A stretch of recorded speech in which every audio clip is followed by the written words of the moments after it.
Hello, welcome back to the Lady K podcast. I'm Katy McKinney, the founder and head of school for Lafayette Academy, a classical school. And today we're in January and a lot of parents are school shopping, and they should. And they are interviewing schools. Likewise, schools should be interviewing parents, but oftentimes it's the parents who are really hot to trot to find the right school for their child. And rightly they should.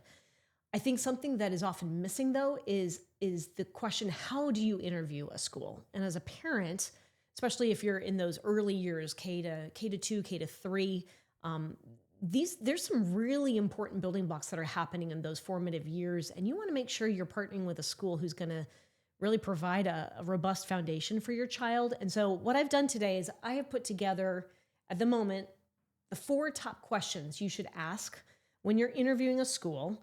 And then I've categorized it with either a red flag answer or a green flag, meaning if you get this kind of an answer, red flag, I would think twice about the school. If you get this kind of an answer, which is a green flag, then I would say keep moving forward. And of course, you want to find a school that's going to complement the values that you already have within your home and what you're teaching your child. And of course, adding to that an excellent academic component that will help make the whole picture complete for your child.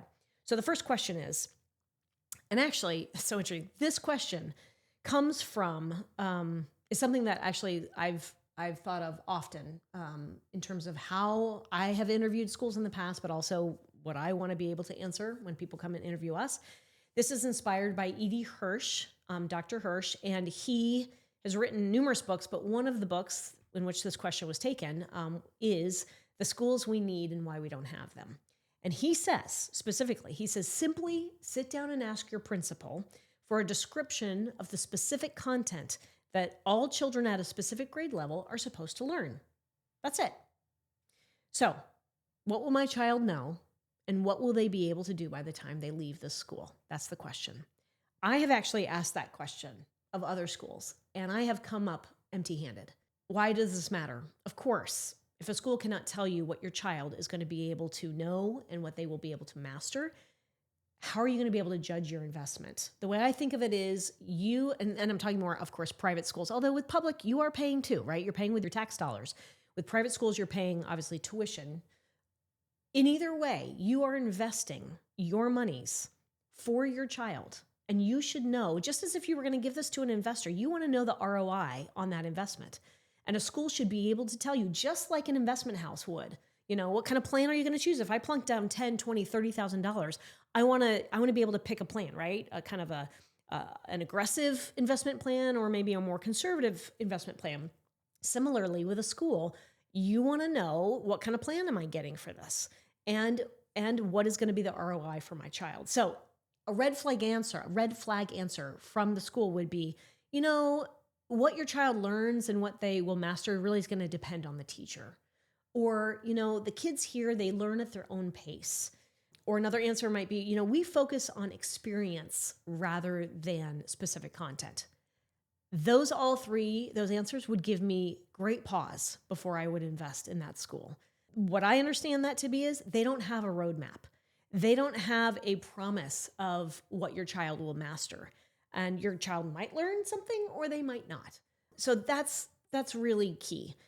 What you want to hear is, here's our scope and sequence. They will lay out for you like a matrix of everything that your child would learn. That the school can define mastery, that they know what that looks like for every single subject, and they can assess it regularly.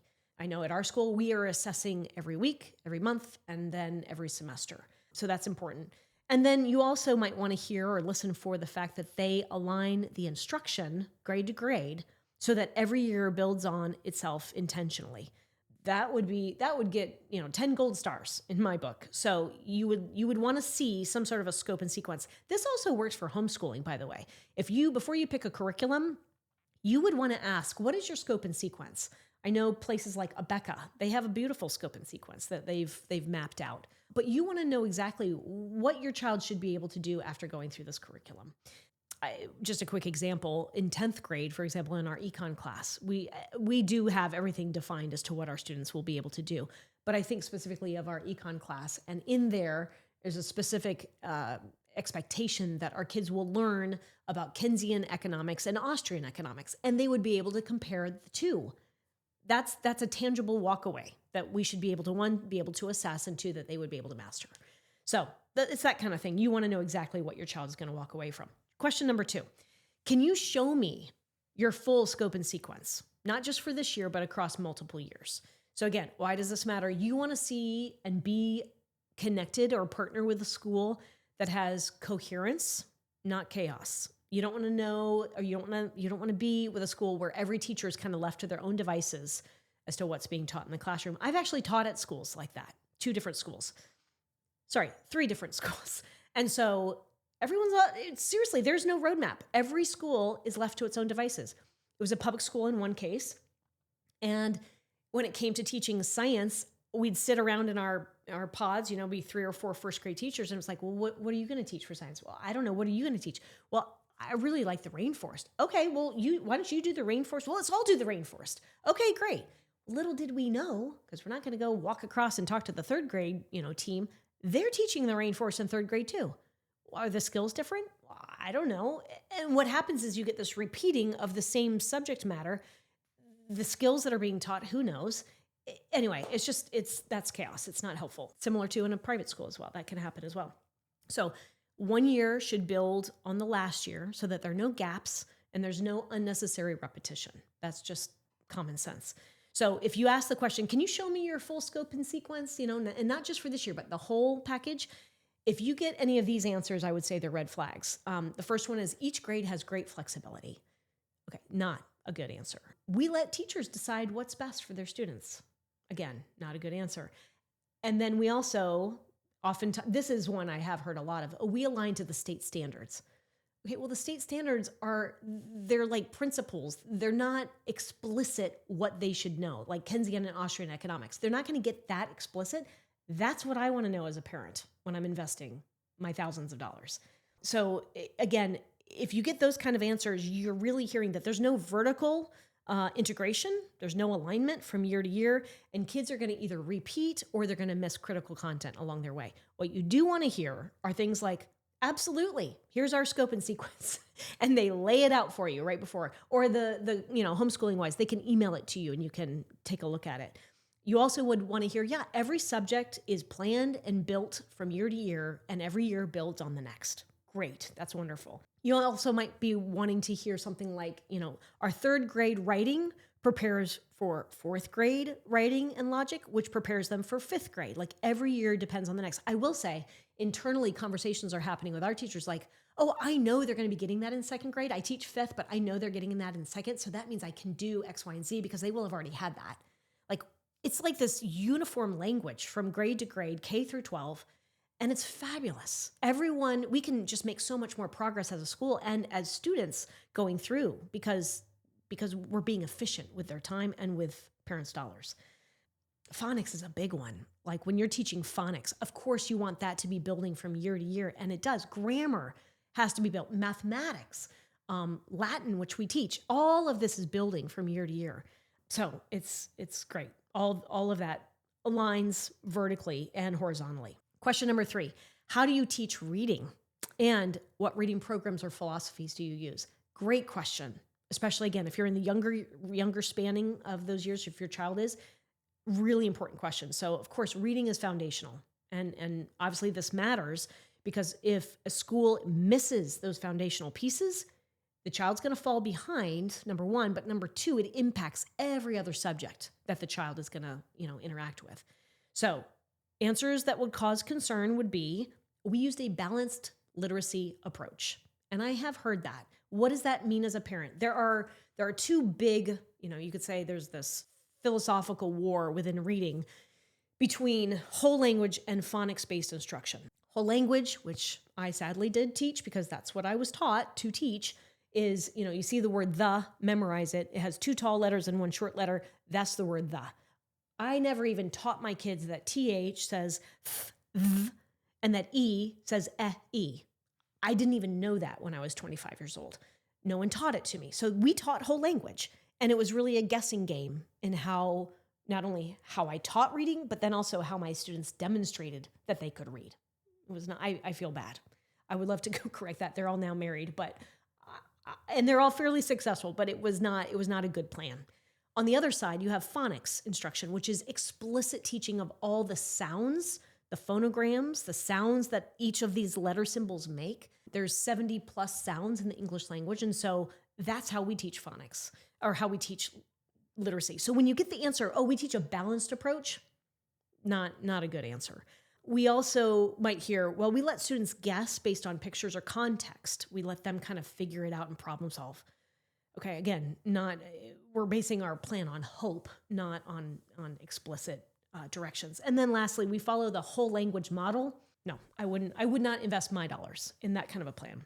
What you want to hear is that we teach reading and writing with explicit phonics. That's the number one answer. Secondly, you might be listening that we use a science of reading approach, and you might also listen for the Orton-Gillingham methods. That's phonics. That's great. It's been around a long time, and it's been proven over and over and over that it works, not only with students or children, but with adults as well.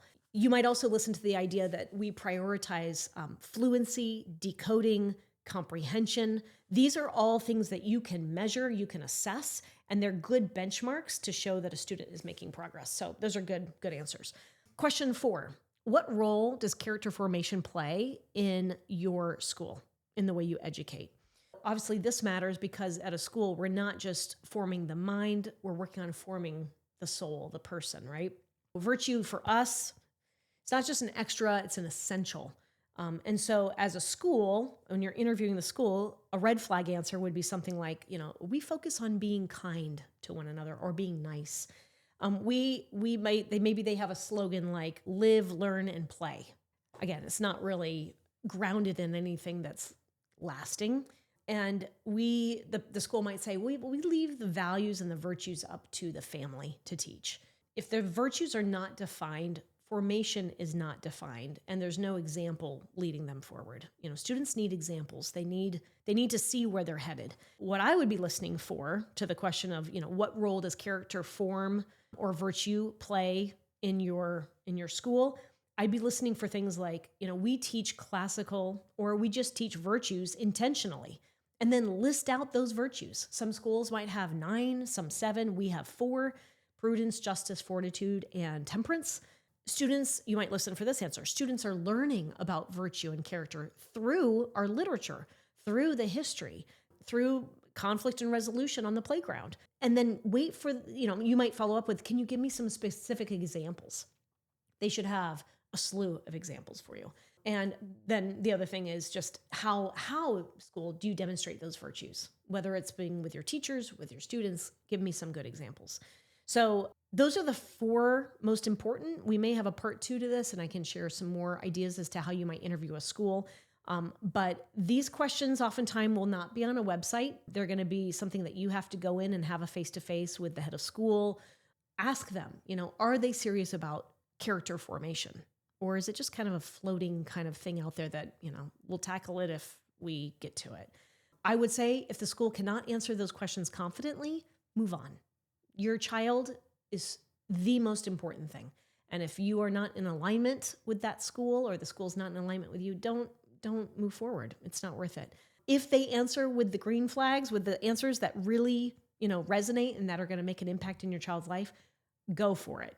That's fabulous. If you can find a school that partners with you, that is complementing already the formation that you have built, the foundation, that you have built for your child, fabulous. So more to come on this, but those are the 4, I would say, most important questions that you can use when interviewing a school. And if you have enjoyed this episode, if it resonates with you, please share it with a friend or a fellow parent. And again, enjoy looking for and choosing the good, the true, and the beautiful. Have a great day.